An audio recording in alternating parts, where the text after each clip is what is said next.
Camarades peuple d'Afrique, citoyens du monde, mes chers frères et sœurs, les choses se compliquent.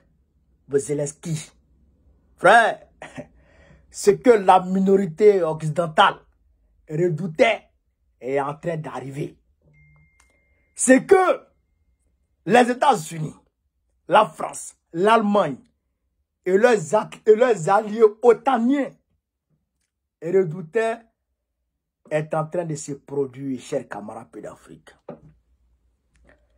Zelensky, nous RFI, accuse la Corée du Nord d'envoyer des soldats à l'armée russe. Frère, mais c'est grave. C'est l'hôpital qui se fout de la charité.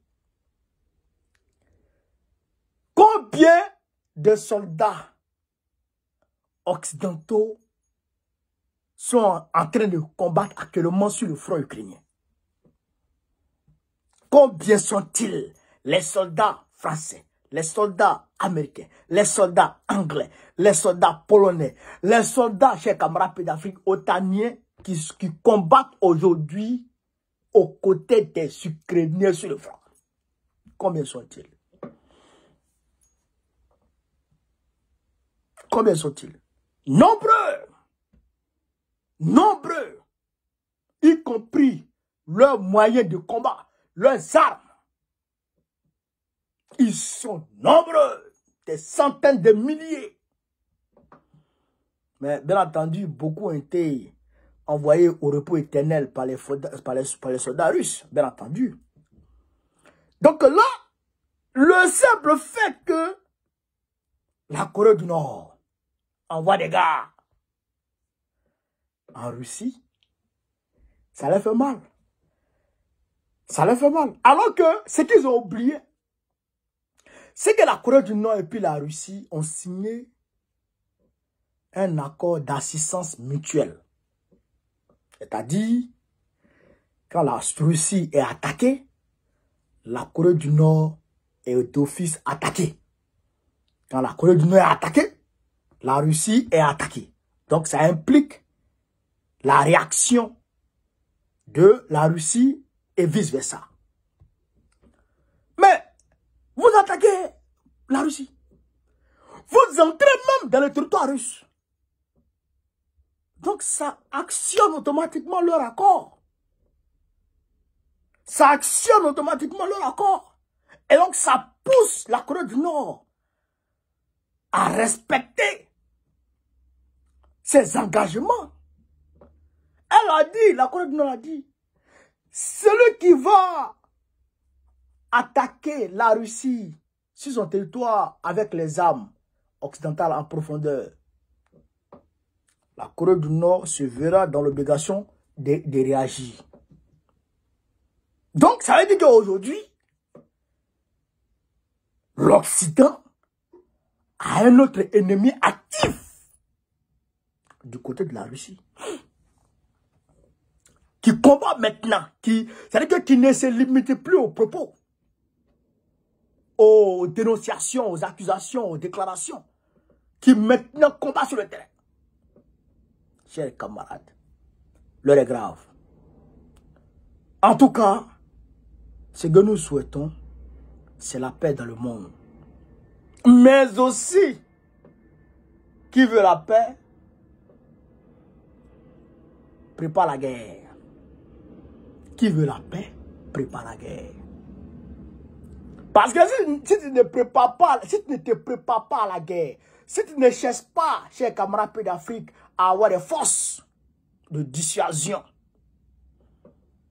pour dissuader ton adversaire, ton ennemi à t'attaquer, il va venir t'envahir. Il va venir t'envahir. Combien de pays dans ce monde les Occidentaux ont envahi? Combien de pays? Nous-mêmes, notre pays, la Côte d'Ivoire, on a fait les frais. Sarkozy est allé vitrifier le président Laurent Gbagbo. Attaquer un président de la République. C'est-à-dire que, démocratiquement élu, il allait l'attaquer. l'attraper, le sortir et puis installer un autre à sa place, son ami à sa place. L'histoire retiendra ça. Ils sont allés à Kadhafi, Irak. Aujourd'hui, regardez ce qui se passe dans le Moyen-Orient, chers camarades. Regardez ce qui se passe dans le Moyen-Orient. La seule chose qui fait que Israël n'arrive pas à s'attaquer directement à l'Iran, depuis l'Iran les a bombardés, là, on attend. Ils disent qu'ils vont riposter, on attend. Riposte, là, on ne voit pas. Ils sont en train d'attaquer le Liban. Ils disent qu'ils vont riposter, mais riposte, on ne voit pas. Parce qu'ils savent que l'Iran est proche de l'arme nucléaire. Et c'est pour eux même que l'Iran est déjà l'arme nucléaire. C'est pourquoi ils ont peur de l'Iran. Vous comprenez? C'est pourquoi ils ont peur de l'Iran. Mais comme le Liban n'a pas d'arme nucléaire, le Liban n'est pas, je dirais, trop armé comme les autres puissances. Le Liban n'est pas une puissance militaire. Vous comprenez? Sinon, ils auraient eu peur. Ils auraient eu peur. Vous comprenez? Mais, vous avez vu comment ils ont attaqué Gaza. Détruit totalement. Ils frappent là-bas, ils frappent en Syrie, ils frappent en Cisjordanie, ils frappent partout. Parce que là-bas, là, ce n'est pas des puissances. Mais demandez-leur de frapper l'Iran. Demandez-leur d'attaquer l'Iran. Comme ils attaquent Gaza et puis, comme ils attaquent la Palestine et puis, comme ça, le Liban. Ils n'ont qu'à attaquer l'Iran. Ils vont comprendre. Ils vont comprendre. Ils savent. Donc, ça veut dire que si tu veux la paix, qu'on te respecte, il faut avoir des armes. Il faut préparer la guerre. Et c'est ce que la Corée du Nord a fait. C'est ce que Poutine a fait. Et donc aujourd'hui, malgré Poutine en train d'avancer dans le territoire ukrainien, les États-Unis n'ont pas cœur. Ils n'ont pas cœur. Ils ne peuvent pas. Ils ne peuvent pas. Regardez le Rwanda qui est en train d'agresser le Congo. Devant tout le monde entier, le Rwanda agresse le Congo. Tout le monde voit.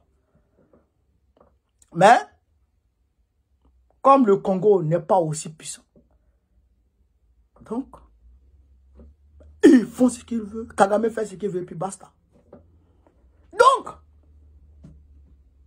ce que nous souhaitons, c'est que Trump prenne le pouvoir et qu'il mette fin à la guerre entre la Russie et l'Ukraine. Et aussi qu'il tente de mettre fin aussi à la guerre dans le Moyen-Orient. Voilà.